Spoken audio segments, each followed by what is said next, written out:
মানুষ হয় নিজের সৌভাগ্যের দ্বারা এগুলো লাভ করে থাকেন বা কর্মের দ্বারা। সৌভাগ্য আসলে কি? গ্রহের দশা, যা প্রত্যেক মুহূর্তে বদলাতে থাকে। কর্মের মাধ্যমে যখন আপনি ধন অর্জন করেন, তখন সেই ধন আপনার আগামী প্রজন্ম লাভ করে। সেটা হয় সে ভোগ করে বা তার জন্য তার ভোগান্তি হয়। আর এটা নির্ভর করছে আপনার কর্মের ওপরে। কি কর্ম করেছেন আপনি সেই ধনকে লাভ করার জন্য? যদি আপনি সৎ পথে চলেন, নিষ্ঠা ভরে আপনি কর্ম করে থাকেন এবং নির্বাচন আপনারই। আসুন আমার সাথে ভালোবেসে বলুন, রাধা রাধা। লোভ আপনার অন্তরের আরো একটা শত্রু। দেখতে গেলে এটা একটা শব্দ, একটা সংস্কৃত শব্দ। লব ধাতু থেকে উৎপন্ন হয়েছে। এর অর্থ কিছু লাভ করা। কিছু লাভ করা অনুচিত নয়, আরো কিছু লাভ করাও অনুচিত নয়, কিন্তু সব থেকে বেশি আমিই লাভ করব, আমি আরো চাই, আরো বেশি চাই, আরো বেশি পেতে চাই। এটাই হলো লোভ। আর এই লোভ যখন গ্রাস করে, তখন আপনি যা পেতে চান, সে ধনই হোক বা মানই হোক, তা অর্জন করার জন্য মানুষ যে কোনো স্তরে পৌঁছে যেতে পারে। যদি মানুষ ধন অর্জন করতে চান, তাহলে তার জন্য তারা অধর্মের পথেও চলতে পারেন। যদি সম্মান অর্জন করতে চান, তাহলে অন্য মানুষকে ছোটও করতে পারেন।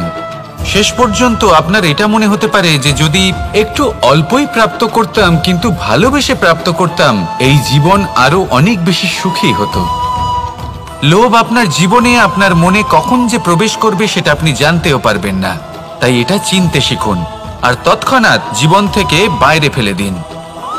যা কিছু লাভ করতে চান তা ভালোবেসে লাভ করুন, আর সেই ভালোবাসার সাথেই বলুন, রাধা রাধা। জীবনে ক্ষমা চাওয়া তাও কিছুটা সহজ, ক্ষমা করতে পারা অত্যন্ত কঠিন। ক্ষমা দুই অক্ষরের এই শব্দ হতে পারে, কিন্তু অত্যন্ত বড় এই শব্দ, অত্যন্ত গুরুত্বপূর্ণ এই শব্দ। কখনো কখনো অন্য কাউকে ক্ষমা করে দেওয়া তাও কিছুটা সহজ কাজ, কিন্তু নিজেকে ক্ষমা করতে পারা অত্যন্ত কঠিন হয়ে দাঁড়ায়।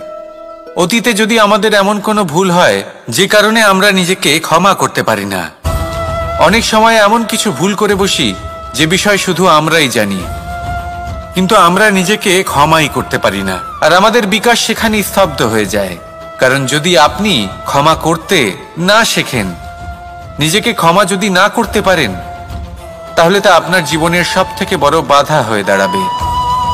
সেই জন্য জীবনে অবশ্যই শিখুন যে কিভাবে নিজেকে ক্ষমা করতে হয়, আর শিখুন যে আগের করা ভুল আবার কি করে না করা যেতে পারে।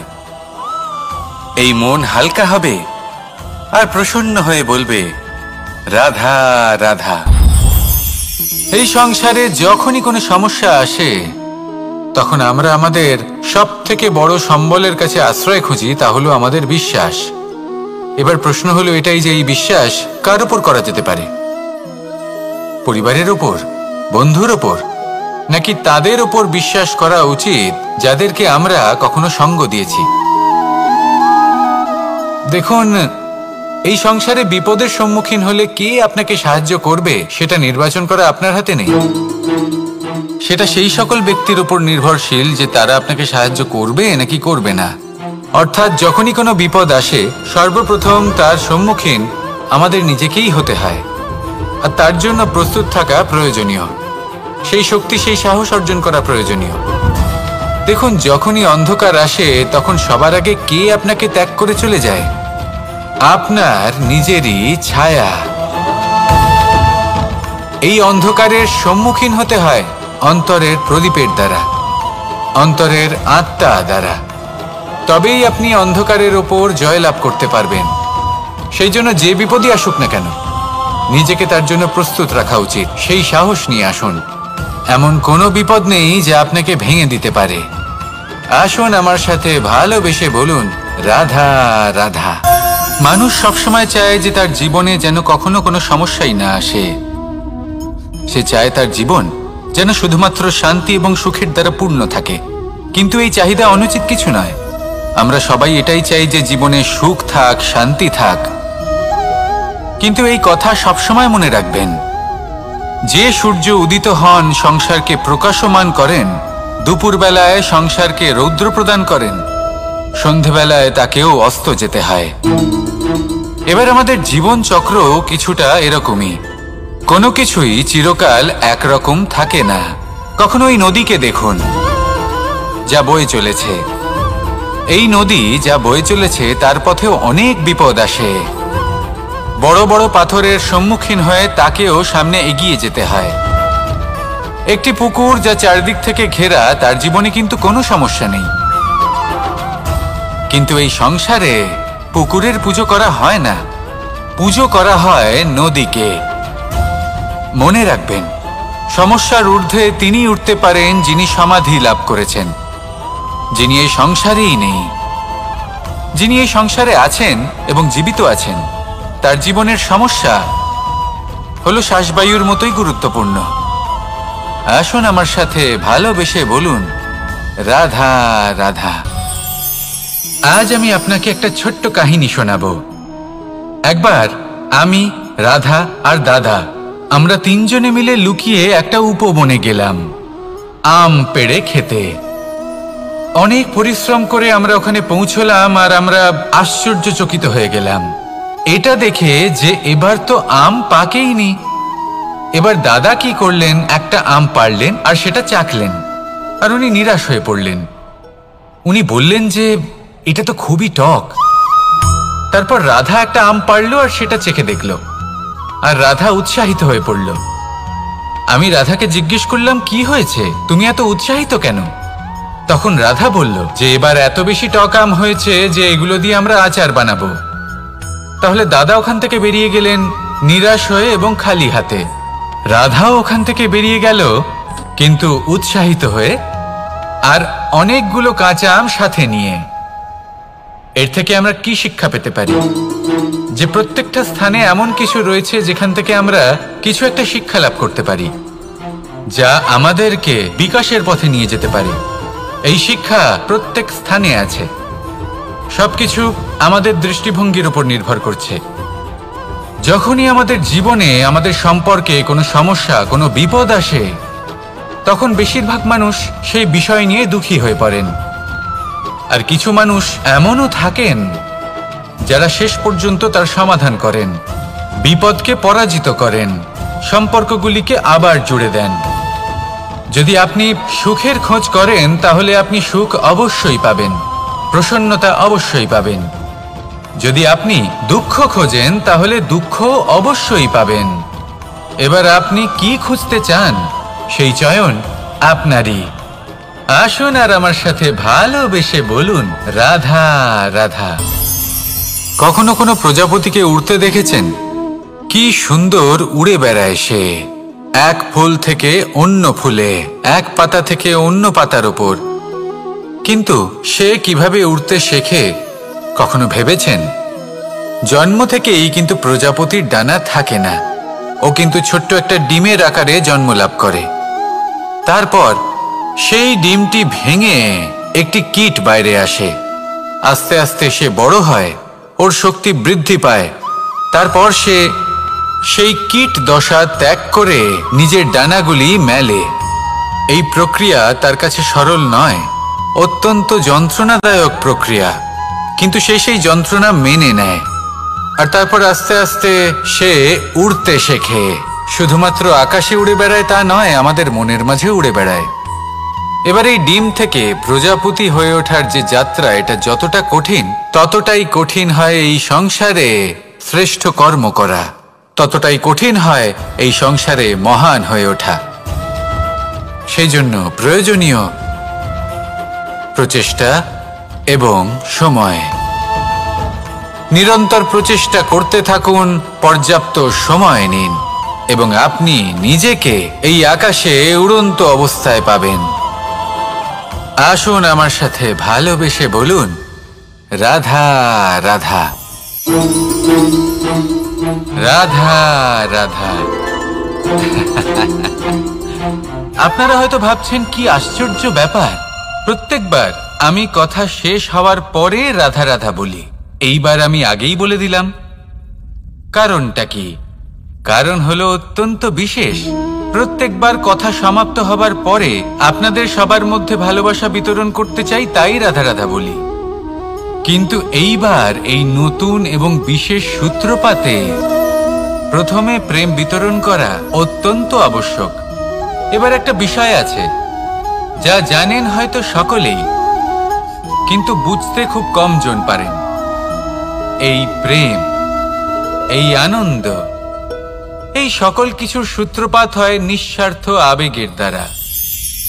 ঠিক যেমন একজন মাতাকেই দেখে নিন। যখনই একজন মাতা সন্তানকে জন্ম দেন, তখন এই সংসার ভুলে যায় যে তার জন্য এটা একটা নতুন জন্ম।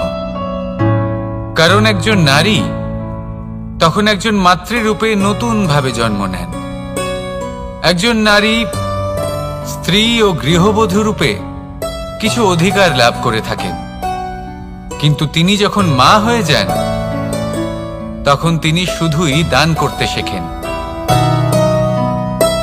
নিজের সন্তানের জন্য কত কিছুই না করেন, তাকে বাৎসল্যের সাগরে ভাসিয়ে নিয়ে যান। এই সংসারে রাজকুমার জন্ম নিতেই পারেন, তাকে রাম এবং লক্ষণ কিন্তু মায়েরাই বানিয়ে তোলেন। একজন গোয়ালা জন্ম নেয়, তাকে দ্বারকাধীশ একজন মাই বানিয়ে তোলেন। পিতা হলেন সেই পর্বত যার একটা অংশ হলো তার সন্তান, কিন্তু মা হলেন সেই শিল্পী যিনি একটা পাথরকে খোদাই করে এমন এক মূর্তি গড়ে তোলেন যাকে সকলে পূজনীয় মনে করেন। তাহলে স্মরণ করুন সেই সকল মুহূর্ত যেগুলি আপনি নিজের মাতার সাথে অতিবাহিত করেছেন।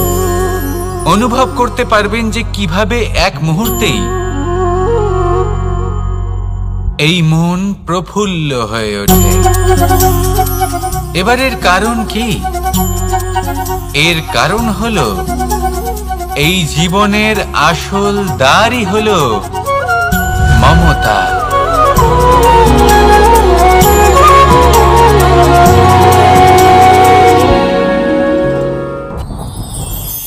যত শক্তিশালী এই মন, তত শক্তিশালী এই শরীরও। এই যে আমাদের শরীর, এটা আসলে কি? এ হলো একটা রথের মতো। আর একটা রথ ততক্ষণ চলতে পারবে না যতক্ষণ না তাকে কোনো সারথি চালাবে। এই মন হলো শরীরের সারথি। এবার ভাবুন, যদি এই সারথি শক্তিহীন হয়, দুর্বল হয়, তাহলে এই রথের কি হবে? এটা উচিত পথে চলতে পারবে না, উচিত গতিতে চলতে পারবে না, মন মতো স্থানে এটা পৌঁছতেও পারবে না। সেই জন্য মনের শক্তি অত্যন্ত প্রয়োজনীয়। এবার মনের শক্তি আমরা কোথা থেকে লাভ করি? দৃঢ়তার শক্তি থেকে। এবার এই শক্তি আমরা কিভাবে বাড়াতে পারি? আমরা প্রতিদিন কিছু নতুন স্থির করি, কিছু ছোট কিছু বড়। আর যেই আমরা নতুন কিছু পূর্ণ করি, আমাদের মনের শক্তি বেড়ে যায়। আর যদি পূর্ণ না করতে পারি, মনের শক্তি কমে যায়। একটা দেওয়ালের মতো ছোট ছোট ছোট ছোট শিলা আমরা একটার পর একটা স্থাপন করে একটা দেওয়াল তৈরি করি। এতগুলো পাথর যখন একত্রিত হয়ে যায়, তখন এমন এক দেওয়াল তৈরি হয় যাকে ভাঙা প্রায় অসম্ভব হয়ে দাঁড়ায়। সেরকমই হয় মন এবং দৃঢ়তা। ছোট ছোট কাজ করে নিজের লক্ষ্য পূর্ণ করুন। এই লক্ষ্য যদি পূর্ণ হয়, তবে মনের শক্তি বাড়বে। কিছুটা এইভাবে যে যত বড়ই বিপদ আসুক না কেন, সেই বিপদ নিজে হার মেনে নেবে, কিন্তু আপনার মন ততটাই শক্তিশালী থাকবে। তাই মনের শক্তি বাড়াতে থাকুন, যাতে আপনি উচিত পথে চলতে পারেন, উচিত গতিতে চলেন আর মনোবাঞ্ছিত স্থানে পৌঁছতে পারেন। তবেই এই মন প্রসন্ন হয়ে বলবে, রাধা রাধা।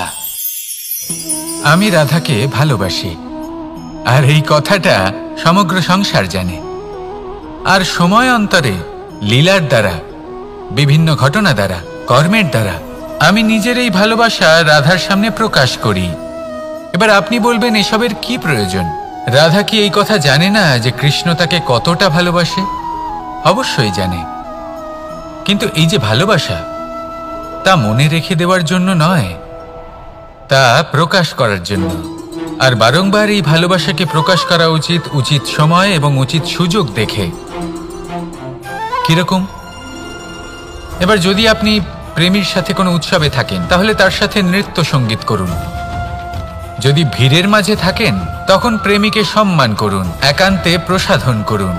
দুঃখের সময় তার হাত ধরে থাকুন, সুখের সময় আলিঙ্গন করে রাখুন। এই প্রেম যত প্রকাশ করবেন ততই এই প্রেমের বৃদ্ধি হবে। এই প্রেম আরো বেশি গভীর হবে, অটুট হবে। তাই এই প্রেমকে মনে নয়, আপনার জীবনে স্থান দিন। মন খুলে প্রকাশ করুন আর আমার সাথে ভালোবেসে বলুন, রাধা রাধা। মুঠো হাতের শক্তি বেশি, মুঠো খুললেই তা দুর্বল। তা এমন কি থাকা উচিত এই বন্ধ মুঠোয় যা লাখের সমান? মানসিকতা এবং স্বপ্ন। মানুষ জন্মগ্রহণ করে, তার মানসিকতা সময়ের সাথে উন্নত হয়। মানসিকতা অনুযায়ী সে স্বপ্ন দেখে, আর সেই স্বপ্ন সার্থক করতে সে পরিশ্রম করতে থাকে। কিন্তু খুব গুরুত্বপূর্ণ একটা কথা আছে যা আপনার মনে রাখা উচিত। আপনার এই মানসিকতা, আপনার এই স্বপ্ন, তা যেন আপনার নিয়ন্ত্রণে থাকে। আপনার বন্ধ মুঠোয় যেন এর লাগাম থাকে, আপনি যেন এর প্রভু হন।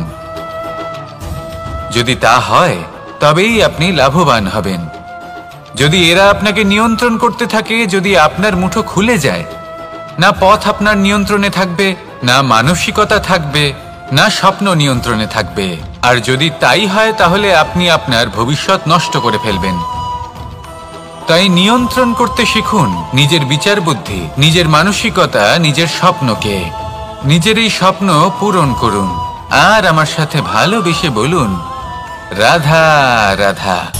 আমার কাছে যশোদা মা যেমন, আমার কাছে দেবকী মা যেমন, আমার কাছে ঠিক তেমনই হলেন গোমাতা। এবার ভেবে দেখার বিষয় হলো এটা যে এই সংসারে অসংখ্য প্রাণী আছে। একজন গাইকে একজন মায়ের মর্যাদা কেন দেওয়া হয়? তাহলে এর অনেকগুলো কারণ আছে। এই গাই অর্থাৎ গোমাতা, এনারা হলেন অত্যন্ত শান্ত, শান্তি প্রিয়, কখনো কারোর কোনো ক্ষতি করতেই পারেন না।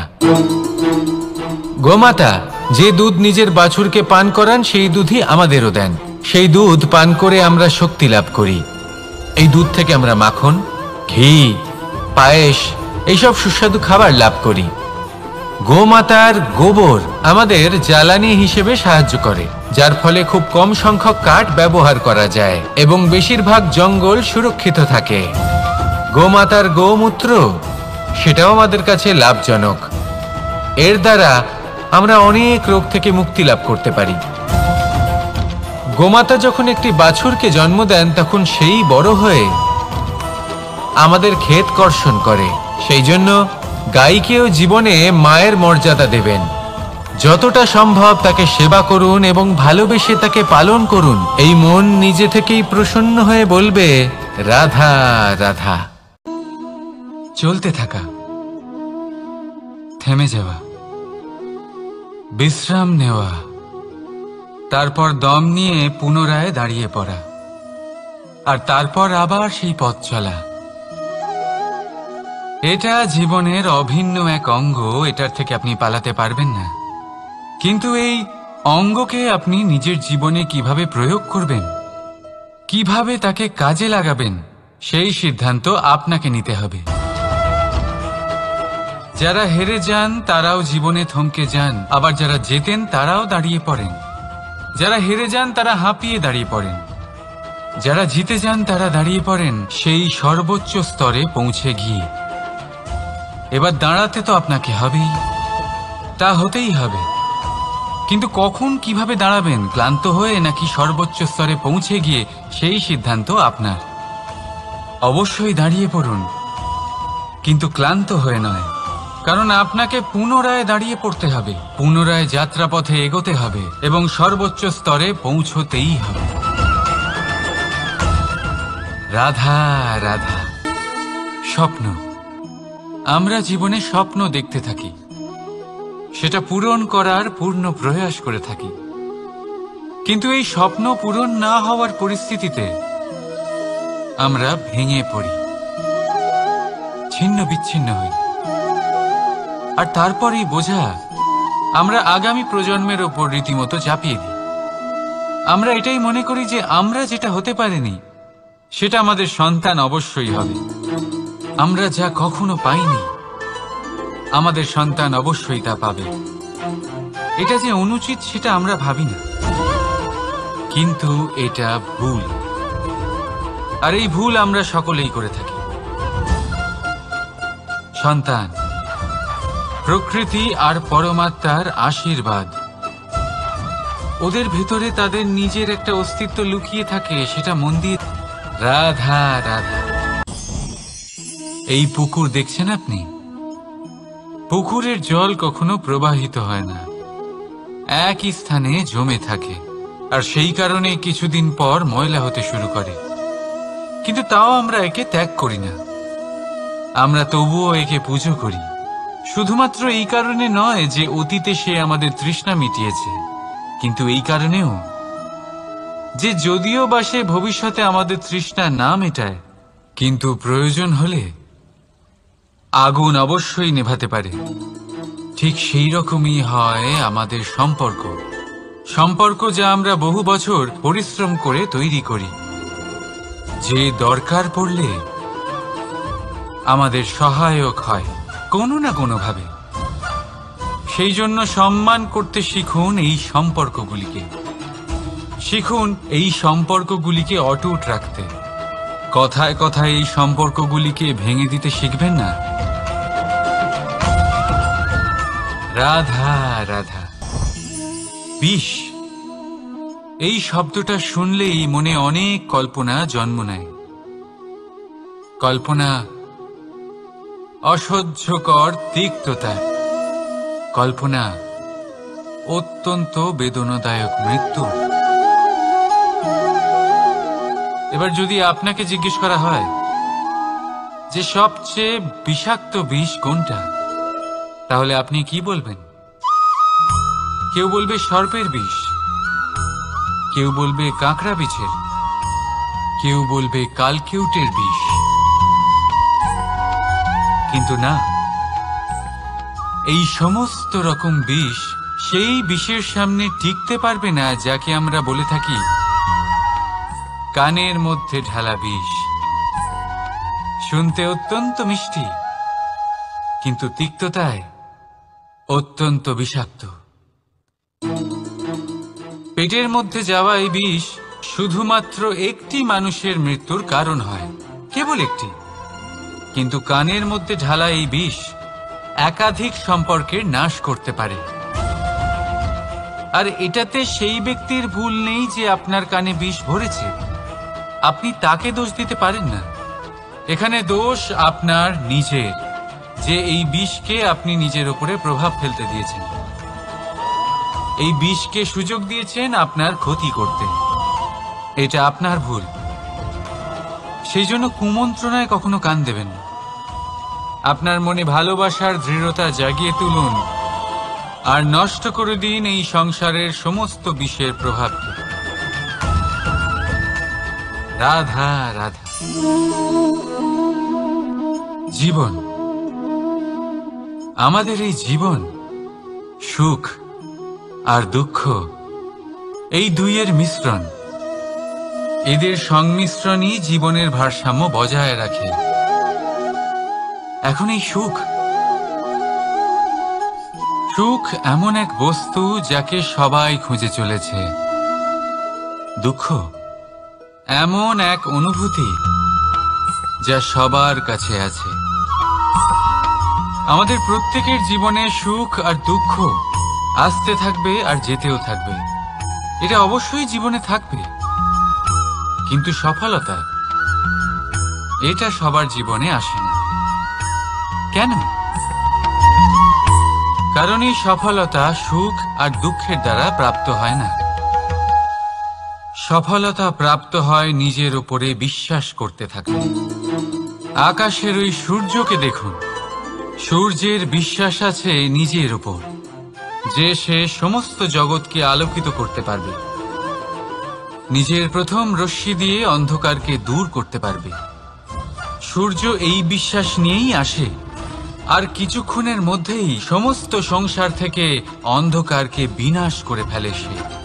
তাহলে মনে রাখবেন, এই সুখের আভাস, এই দুঃখের অনুভূতি আসতেও থাকবে আর যেতেও থাকবে। শুধু নিজের উপরে বিশ্বাস রাখুন, তারপর দেখবেন এই সফলতা আপনার দাস হয়ে থাকবে। রাধা রাধা। চাঁদ কত শ্রেয়, শুভ্র, কত সুন্দর, কিন্তু যদি আপনি মনোযোগ সহকারে দেখেন তাহলে দেখবেন এই চাঁদেও দাগ আছে। আর এই দাগগুলি থাকার কারণে কি এই চাঁদের মাহাত্ম্য কখনো কমে যায়? কখনো নয়। এর কারণ হলো চাঁদের নিরন্তর চেষ্টা। একবার এই আকাশে দেখুন, এই অন্ধকার সবসময় চেষ্টা করে চাঁদকে ঢেকে দেওয়া, কিন্তু এই চাঁদ সবসময় এই অন্ধকারের সাথে লড়াই করতে থাকে। অমাবস্যা থেকে শুরু করে চাঁদের এই যাত্রা পূর্ণিমা অবধি পৌঁছেই যায়। আর তাই এই চাঁদের পুজো করা হয়, এই কারণে এই চাঁদকে মাহাত্ম্য দেওয়া হয়। এইভাবেই যদি আপনার মধ্যে কোনো দোষ থাকে, কোনো খারাপ কিছু থাকে, তাহলে সেটা কোনো বড় ব্যাপার নয়। চেষ্টা করুন সেটাকে শুধরে নেওয়ার, কিন্তু সেই কারণে নিজেকে খারাপ মনে করা এটা অনুচিত। নিজের ভুলগুলো, নিজের দোষগুলো, নিজের খারাপ দিকের কথা ভুলে আপনি এই সংসারের ভালোর দিকে প্রস্থান করেই দেখুন না। আপনি দেখবেন আপনার অন্তরের তেজ ঠিকরে বেরোচ্ছে। রাধা রাধা। এই পিঁপড়েদের দেখছেন আপনি? সবাই একই রকমের। এদের মধ্যে তফাৎ খুঁজে বার করা অসম্ভব। মনে হয় যেন ওদের আলাদা আলাদা অস্তিত্বই নেই। কিন্তু যদি আপনি মন দিয়ে দেখেন তাহলে দেখবেন প্রতিটা পিঁপড়ের আলাদা কাজ নির্ধারিত, তাদের আলাদা অস্তিত্ব আছে। কেউ বাড়ি বানানোর জন্য মাটি সংগ্রহ করতে পটু, কেউ ঢিপি বানাতে পটু, কেউ খাবার খোঁজায় পটু, আবার কেউ সেই খাবার আনায় পটু। ঠিক সেরকমই হয় মানুষেরা। মনে হতেই পারে সবাই একই রকম, কিন্তু প্রতিটা মানুষের ব্যক্তিত্ব, প্রতিটা মানুষের অস্তিত্ব ভিন্ন হয়। আর সত্যি কথা বলতে কি, প্রতিটা মানুষের ভিন্নতাই আমাদের প্রগতির দিকে নিয়ে যায়। ভাবুন, যদি আপনাকে কারোর সাথে হাত মিলিয়ে চলতে হয়, তাহলে আপনাকে আপনার সোজা হাত তার উল্টো হাতে ধরে এগোতে হবে। এটাই সৃষ্টিকর্তার সৃষ্টির নিয়ম। ভিন্নতা, এই ভিন্নতাকে আশীর্বাদ ভেবে চলুন, এতে কোনো খারাপ নেই। রাধা রাধা।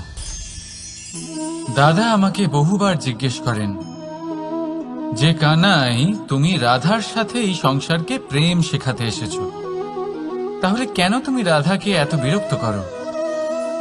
কেন ও তোমাকে বিরক্ত করে? কেন এই ঝগড়াঝাটি হয়? কেন এই টানাপোড়েন চলে? এবার এটার উত্তর আমি কিছুটা এইভাবে দিতে চাই। পিঁপড়ে সেই বাড়িতেই প্রবেশ করে যেখানে মধু উপস্থিত আছে। যদি আপনার বাড়িতে মধু থাকে, কোনো মিষ্টি জিনিস থাকে, মিষ্টত্ব থাকে, তাহলে পিঁপড়ে সেখানে অবশ্যই প্রবেশ করবে। ঠিক এইরকমই হয় আমাদের সম্পর্ক।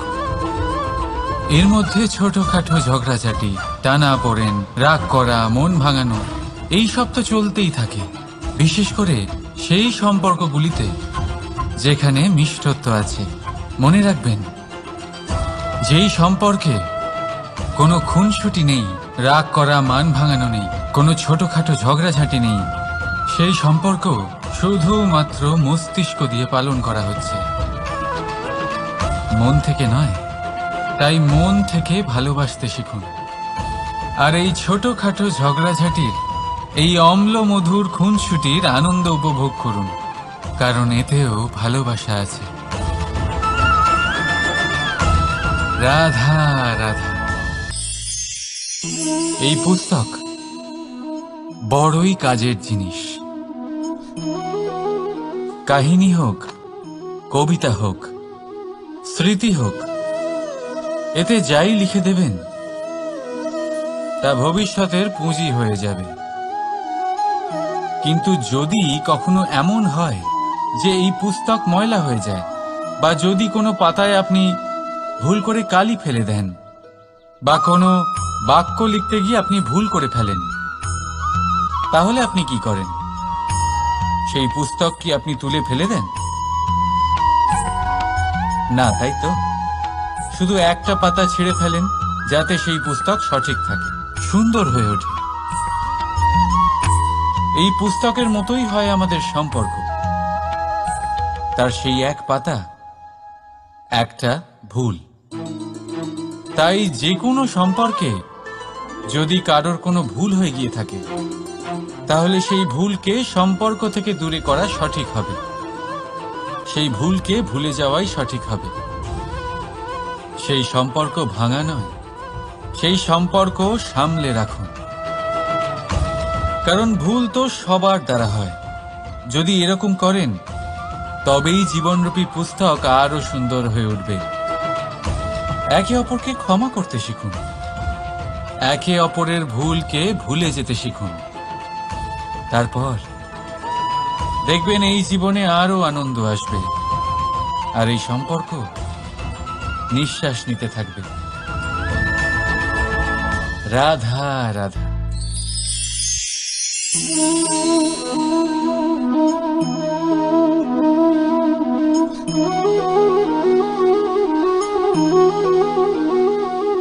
আমার এই ছায়া দেখতে পাচ্ছেন আপনি?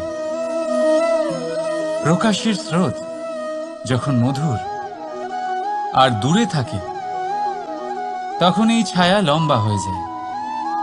কিন্তু যেই প্রকাশের স্রোত মাথার উপরে চলে আসে, এই ছায়ার আকার ক্রমশ ছোট হতে থাকে, আর অন্ধকারে তো এই ছায়া বিলুপ্ত হয়ে যায়। কিছুটা এরকমই হয় আমাদের অহংকার। সুখের আগমন হলে, বৈভবের উপলব্ধিতে এটা বাড়তে থাকে। কিন্তু যেই সংকটের তাপ বেড়ে ওঠে, অহংকার ছোট হতে থাকে। আর যখন সংকটের এই অন্ধকার আমাদের চারিদিক থেকে ঘিরে ধরে, তখন এই অহংকার আমাদের ছায়ার মতোই বিলুপ্ত হয়ে যায়। বৃক্ষ দেখেছেন? তার ডালগুলো কিরকম স্বাধীনভাবে বেড়ে ওঠে। কিন্তু যদি এই ডালগুলো মূলের সাথে ঠিকভাবে যুক্ত না থাকে, সেই বৃক্ষের মূলগুলি গভীর না হয়, তাহলে কি হবে? তাহলে কি সে সেই সব সুবিধা পাবে? কখনোই নয়। সেই বৃক্ষের ডাল পড়ে যাবে, সেই বৃক্ষ ভূমিষ্ঠ হয়ে যাবে। ঠিক সেইভাবে এই সমাজ আমরা সকলে মিলে তৈরি করি। সমস্ত সময় কাটিয়ে দিই এইটা ভাবতে ভাবতে যে এই সমাজ কি ভাববে,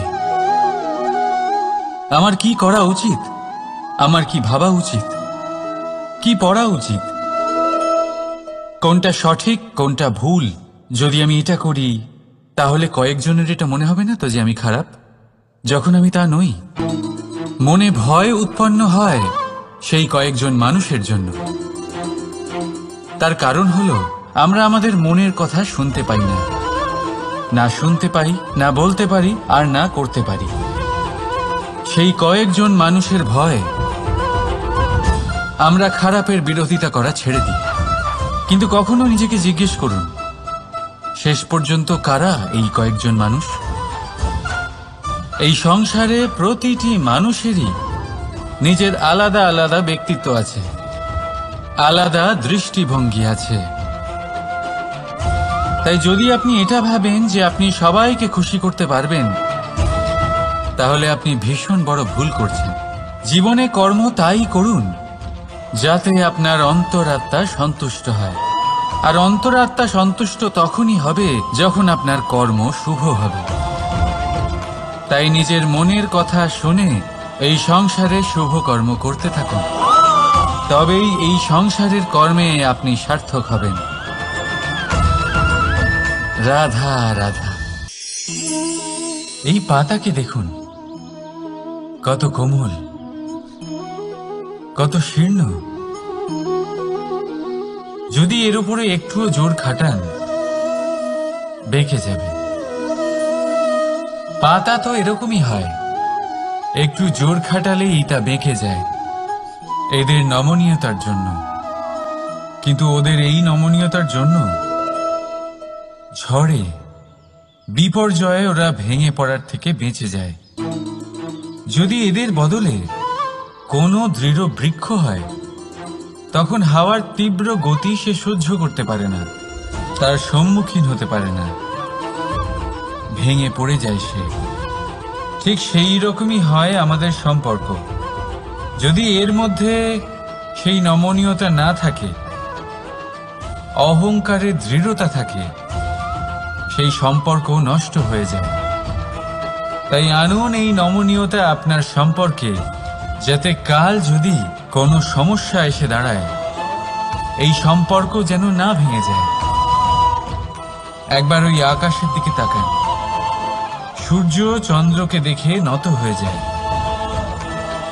আর আমরা তো সাধারণ মানুষ, তাই সম্পর্ক নিচু করবেন না, সম্পর্কের সামনে নত হতে শিখুন।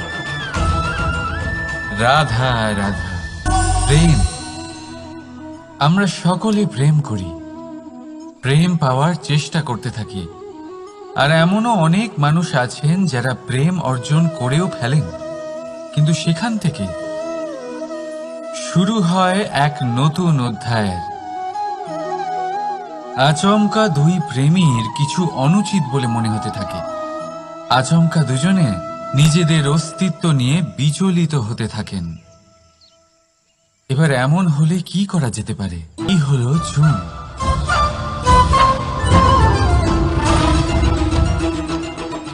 এবার এটাকে দেখুন, যখন চুন আর হলুদকে একসাথে মিলিয়ে দেওয়া হলো, তখন ওরা নিজেদের রং ত্যাগ করে দিয়ে একটা নতুন রং তৈরি করল। প্রেমের রঙও কিছুটা এইভাবে অর্জন করা হয়। এখানে কোনো আমি থাকে না, শুধু আমরা হয়, শুধু একাত্ম হয়। থেকে বেশি কঠিন কাজ কোনটা? কেউ বলবেন যুদ্ধ করা, কেউ বলবেন ধন অর্জন করা, আবার কেউ বলবেন জ্ঞান অর্জন করা সব থেকে বেশি কঠিন। এবার প্রত্যেক ব্যক্তির নিজস্ব অভিজ্ঞতা আছে, আর সেই অনুসারে তার নিজস্ব একটা উত্তর আছে।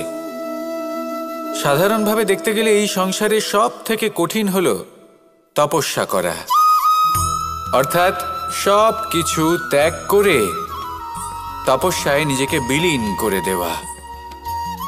এবার এর থেকে বেশি কঠিন এই সংসারে আর কি বা হতে পারে? এই সংসারে, এই সমাজে, নিজের পরিবারের মধ্যে থেকেও ধৈর্য ধরে সামনে অগ্রসর হওয়া, এটা হলো সব থেকে কঠিন কাজ। কারণ যখন আপনি তপস্যা করেন, তখন সেখানে আপনার ধৈর্য ভাঙার মতো কেউ থাকেন না, না কোনো বন্ধু, না কোনো আত্মীয়, না কোনো শত্রু, কেউ না। কিন্তু যখন আপনি এই সমাজ মানসিকতা আপনার থেকে আলাদা, তাদের কর্ম আপনার থেকে আলাদা, তাদের দৃষ্টিভঙ্গি আপনার থেকে আলাদা, জীবন যাপন আপনার থেকে আলাদা, সেক্ষেত্রে আপনি ধৈর্যচ্যুত হন, প্রসন্নতা আপনার থেকে ছিনিয়ে নেওয়া হয়।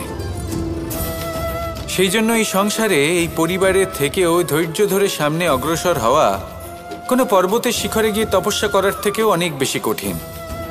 আর যে ব্যক্তি এই সমাজেই, এই পরিবারে, সেই সকল মানুষের মধ্যে থেকে গিয়েও ধৈর্য ধরে অগ্রসর হতে থাকেন, যারা এই কাজটা শিখে নিতে পারেন, তারাই কিন্তু জীবনে আনন্দ লাভ করতে পারেন।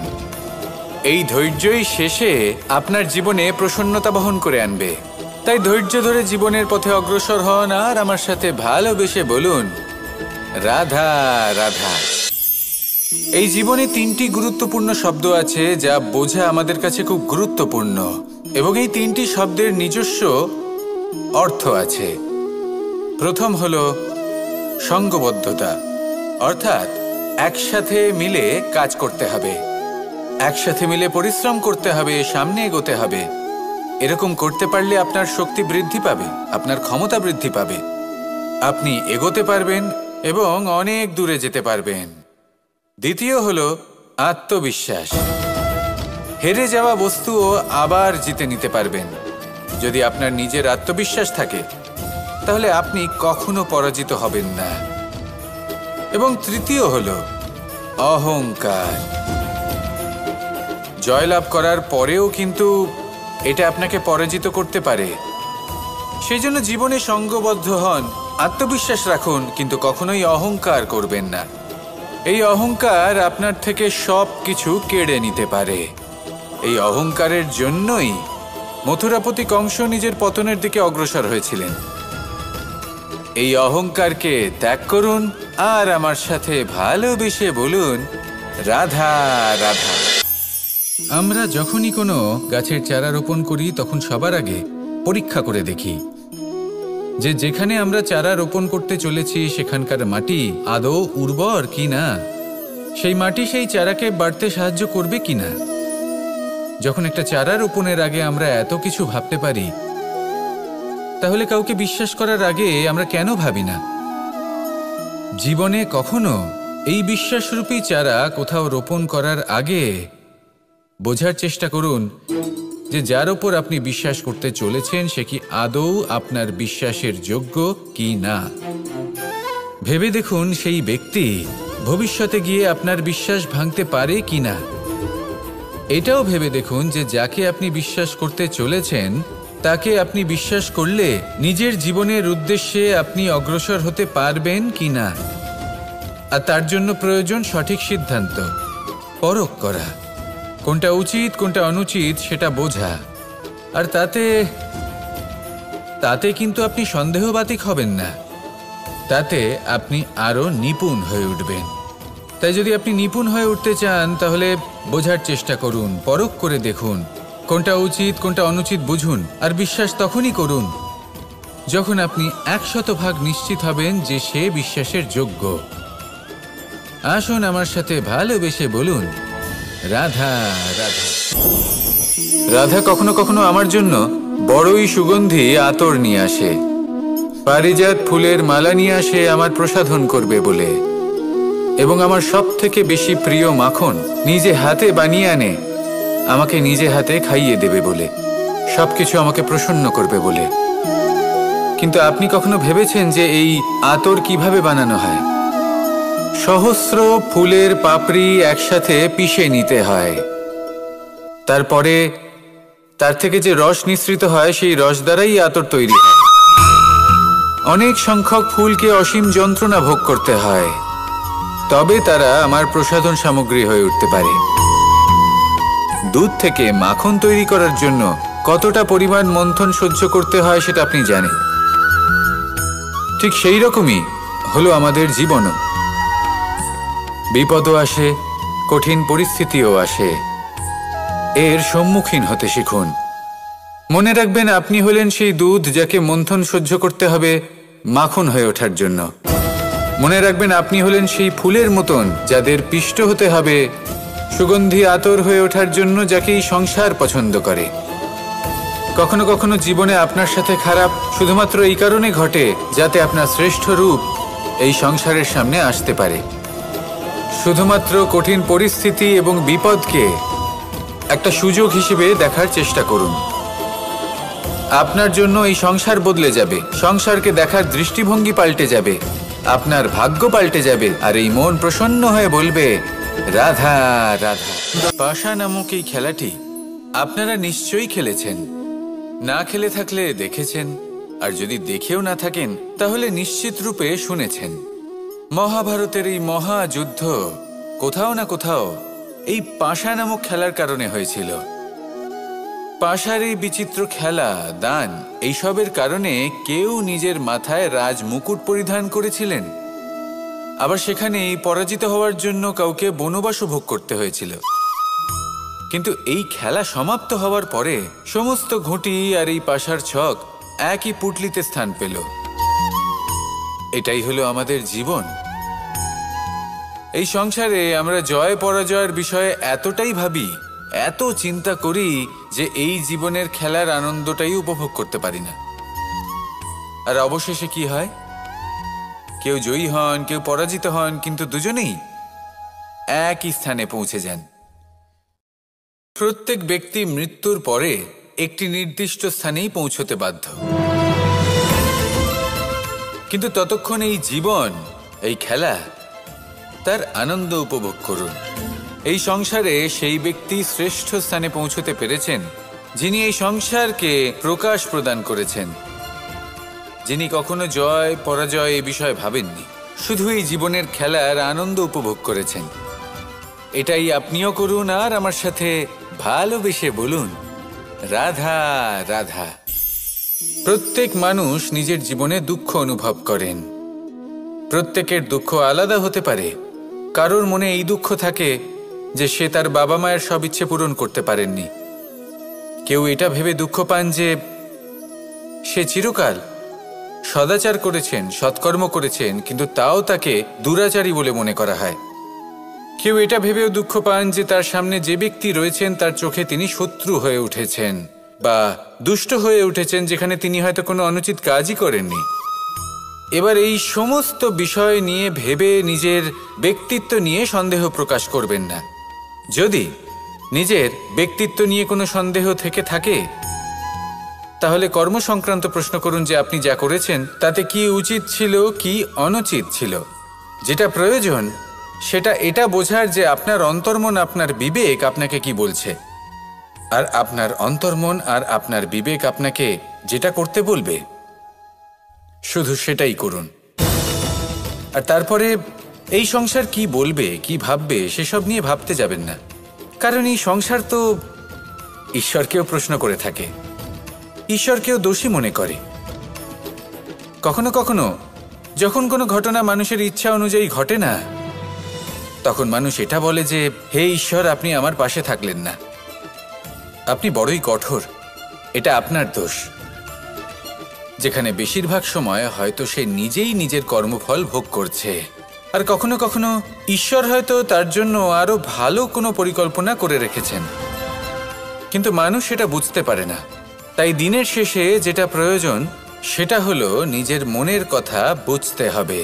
আপনার বিবেক কি বলছে শুধু সেটাই করুন আর সামনে এগোতে থাকুন। আমার সাথে ভালোবেসে বলুন, রাধা রাধা। পরিবর্তন, এটা হলো সৃষ্টির অমূল্য নিয়ম। এই সংসারে সবকিছু সময়ান্তরে পরিবর্তিত হয়, এই সময়ও পরিবর্তিত হয়। পরিবর্তন চিরকাল হয়ে এসেছে আর চিরকাল হতে থাকবে, কিন্তু এবার আমরা সেই পরিবর্তন কিভাবে লাভ করব যেটা আমাদের প্রয়োজন, যেটা আমরা চাই। আমরা জীবনে বিকাশ চাই। এই বিকাশ কিভাবে লাভ করতে পারি? এই প্রকৃতি কিন্তু আমাদের অত্যন্ত উত্তম উদাহরণ দিয়ে বুঝিয়েছে। একটি বিন্দুর উদাহরণ দিয়েছে যা ভবিষ্যতে একটা বিশাল নদীর আকার ধারণ করে। এটা কিভাবে হয়? মেঘ থেকে একটি বিন্দু ঝরে পড়ে সেই পর্বতের ওপর যেখানে হিম আছে। সেই হিমের সংস্পর্শে আসা মাত্র সেই বিন্দুর সাথে আরও বেশ কিছু বিন্দু যুক্ত হয়। তারপর তারা অগ্রসর হয়, আরও কিছু বিন্দু যুক্ত হয়, আস্তে আস্তে একটা ক্ষীণ ধারার রূপ ধারণ করে, এবং সেটাই ভবিষ্যতে আরও এগোতে থাকে। অনেকটা যাওয়ার পর যখন অনেক সংখ্যক বিন্দু একসাথে যুক্ত হয়, তখন সেটা বিশাল নদীর আকার ধারণ করে। এবার আমরা মানুষ বলে আমাদের সাথে এই নিয়মের অন্যথা হয় তা নয়। আমরাও এই প্রকৃতির অংশ, আমাদের ক্ষেত্রেও একই নিয়ম প্রযোজ্য। যখন পরিশ্রম করে অনেক সংখ্যক বিন্দু আমরা একত্রিত করব, তখনই পরিবর্তনের নদী প্রবাহিত হবে। প্রয়োজন হল নিরন্তর পরিশ্রম করা এবং ধৈর্য ধরা। এটা করতে থাকুন, জীবনে সব কিছু লাভ করতে পারবেন, কারণ প্রকৃতি আমাদের এটাই শিখিয়েছে। আর আমরা এই ব্রহ্মরই একটি অংশ, যার দ্বারা এই ব্রহ্মাণ্ড নির্মিত। আসুন আমার সাথে ভালোবেসে বলুন, রাধা রাধা। কখনো এই প্রকৃতির দিকে তাকিয়ে থাকবেন। এই প্রকৃতি অনেক ধরনের শিক্ষা দেয়। কোনো একটা গাছকে দেখুন কিভাবে সে মাটি থেকে জল শুষে নেয়। সে ঝড় হোক বা হোক কড়া রোদ সব সহ্য করে এবং অবশেষে সে ফল ধারণ করে। আর সেই ফল উৎপন্ন করার পরে সে ফল কিন্তু সে নিজে গ্রহণ করে না, এই সংসারকে প্রদান করে, যাতে পশু পাখি মানুষ তারা এই ফল গ্রহণ করে শক্তিশালী হয়ে উঠতে পারে, সুস্থ থাকতে পারে। সেভাবেই নদী, সরোবর এরা নিজেরাও কিন্তু নিজেদের জল গ্রহণ করে না, মাটিকে প্রদান করে, পশু পাখিকে প্রদান করে। সূর্য নিজেও নিজের জন্য প্রজ্বলিত হয় না, সে প্রকাশ ছড়িয়ে দিতে চায় আমাদের সবার কাছে, সে আলো পৌঁছে দিতে চায়। এই প্রত্যেকের কর্মে পরমার্থ নিহিত আছে, আর সেই জন্যই এদের সকলকে পুজো করা হয়। তাই মনে রাখবেন, আপনার কাছে জীবন যাপনের অতিরিক্ত যা কিছুই আছে তা পরমার্থের জন্য। তাহলে তার সদ্ব্যবহার করুন আর আমার সাথে ভালোবেসে বলুন, রাধা রাধা। আমরা প্রত্যেকেই অবশ্যই এমন সময় দেখেছি যখন অনেকগুলো সমস্যা একসাথে আমাদের জীবনে এসে পড়ে। সমস্যা আমাদের প্রত্যেকের জীবনেই থাকে, আমরা তার সমাধান খুঁজতে চেষ্টা করি, কখনো সমাধান খুঁজে পাই, আবার কখনো যতই চেষ্টা করি না কেন কোনো সমাধান খুঁজেই পাই না। আর যখন এটা হয় তখন মানুষ অত্যন্ত বিচলিত হয়ে পড়েন। নিজের আত্মীয় স্বজন, নিজের বন্ধু বা সংসার এদের ওপরে এই দোষ চাপিয়ে দেন যে এদের জন্যই এই সমস্যা এসেছে। এবার যদি আমি আপনাকে কোনো পরামর্শ দিই তাহলে এটাই বলবো যে দৃষ্টিভঙ্গি পাল্টে দেখুন। এই দৃষ্টিভঙ্গি দিয়ে দেখুন যে এই সংসারে যে সমস্যায় আসুক না কেন তার জন্য কেউ দোষী নয়, না আপনি না অন্য কেউ। এই পুরো খেলাটাই আপনার মানসিকতা, আপনার দৃষ্টিভঙ্গির, আপনার মনের। কিভাবে বোঝাচ্ছি, যখন আমাদের মন শক্ত থাকে তখন কঠিন থেকে কঠিনতর পরিস্থিতিও আমাদের জীবনে খুব বেশি হলে প্রতিস্পর্ধা হয়ে থেকে যায়। সেখানে যদি আমাদের মন দুর্বল থাকে তখন অল্প কঠিন পরিস্থিতিও আমাদের কাছে খুব বড় সমস্যা হয়ে যায়, তাই না?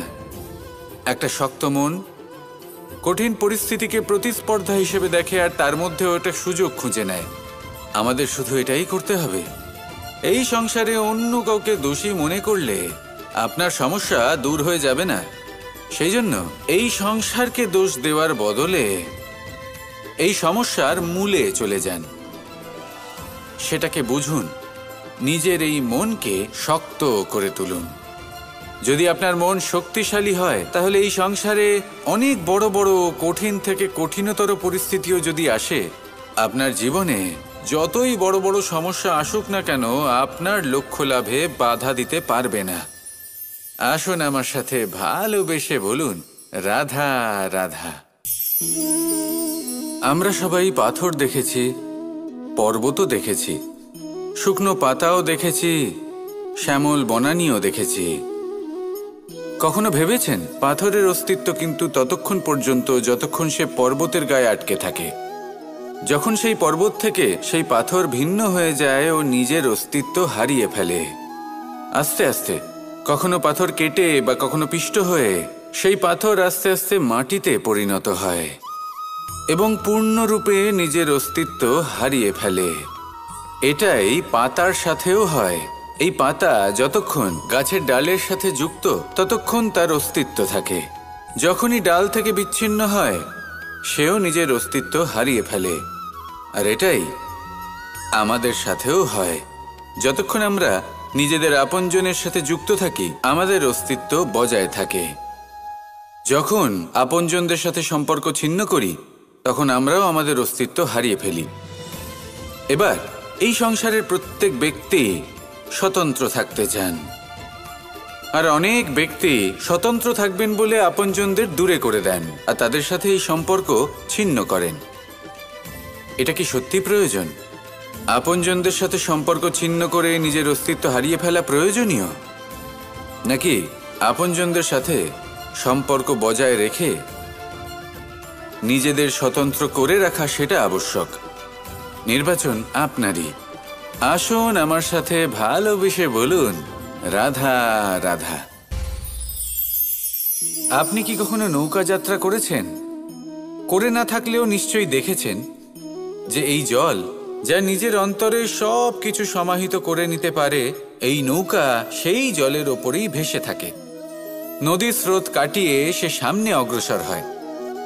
কিন্তু যদি এই নৌকায় কোনো ছিদ্র হয় তাহলে কিন্তু সেই নৌকা ডুবে যাবে। আর এতে কোনো তফাৎ হবে না যে সেই ছিদ্র ছোট নাকি বড়, নৌকা ডুবে যাবে। এই ছিদ্র হলো আমাদের জীবনে আমাদের অপগুণ, আমাদের দোষ, আমাদের বিকার। কখনো এটা ভাববেন না যে এই দোষ খুবই ছোট, এতে কিছুই যাবে আসবে না। না, সেই ছোট দোষ, সেই ছোট বিকার যদি সেটাকে শুধরে না নেন তাহলে সেটা আপনাকে আপনার পতনের দিকে নিয়ে যাবে। শেষ পর্যন্ত এটা আপনার ওপর নির্ভরশীল যে আপনি কি চান। আপনার জীবনের এই নৌকা এভাবেই ডুবে যেতে দেখবেন, নাকি নিজেকে শুধরে নিয়ে সেই নৌকার সেই ছিদ্রটাকে ভরিয়ে তুলতে চাইবেন? নির্বাচন আপনার। আসুন আমার সাথে ভালোবেসে বলুন, রাধা রাধা।